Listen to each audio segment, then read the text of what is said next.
नाही नाही साहेब दोन. खड्ड्यात जर पाणी साठलं तर गाडी चालवताना इतकी अडचण येते तर त्याच्या सांगली शहरात खड्ड्यांचं प्रमाण वाढलं असून रस्त्यात खड्डे की खड्ड्यात रस्ते असा प्रश्न सांगलीकरांना पडू लागलाय. या खराब रस्त्यांमुळे अनेक अपघात होत असून काहींनी आपला प्राणही यामध्ये गमावलाय.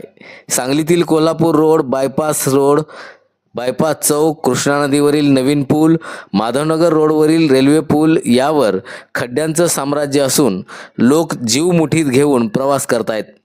लवकरात लवकर प्रशासनानं याकडे लक्ष देण्याची गरज असल्याची मागणी नागरिकांमधून होत आहे. नमस्कार, मी सौ संजीवनी कुलकर्णी, माधवनगर बायपास पाशी आहे. इथं रस्त्याची इतकी दुरावस्था आहे. खरं तर खड्ड्यात जर पाणी साठलं तर गाडी चालवताना इतकी अडचण येते तर त्याच्यामध्ये जर गाडी गेली तर पुन्हा अवघड होत आहे, शारीरिक इजा होत आहेत आणि पाठीचे मणक्याचे रोग खूप लोकांना म्हणजे वैयक्तिक माझ्याही घरात सुरू आहे. तर रस्त्याच्या बाबतीत थोडंसं प्रशासनानं थोडंसं काळजीवाहू पद्धतीनं लक्ष दिलं तर खूप बरं होईल. नागरिकांना खूप दिलासा मिळेल.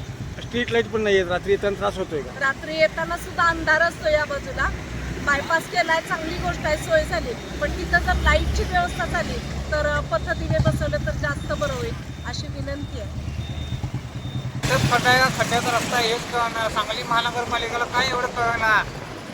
अडचणीच्या वस्तू कॉलेज कॉर्नर आपल्या इथं महाविद्यालय सगळ्यात सांगली जिल्ह्यातलं सगळ्यात मोठं महाविद्यालय आहे. त्या महाविद्यालयाला जायला ही रस्ता एकमेव आहे ग्रामीण भागातलं. असं ते बुधगाव, कोल्हापूर ह्या इथं आपले शिक्षणासाठी येऊन ते या खड्ड्यात बरेच ॲक्सिडेंट होतात. तात्काळीनं ह्या महानगरपालिकेनं ह्याचा पाठपुरावा करावा हीच आमची मागणी आहे. हीच आमची मागणी आहे. नाही नाही साहेब दोन.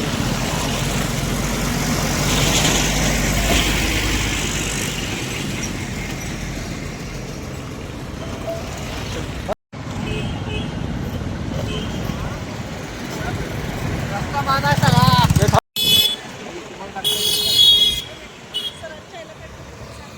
माझा पण आहे, बहुतेक घेतलाय ना.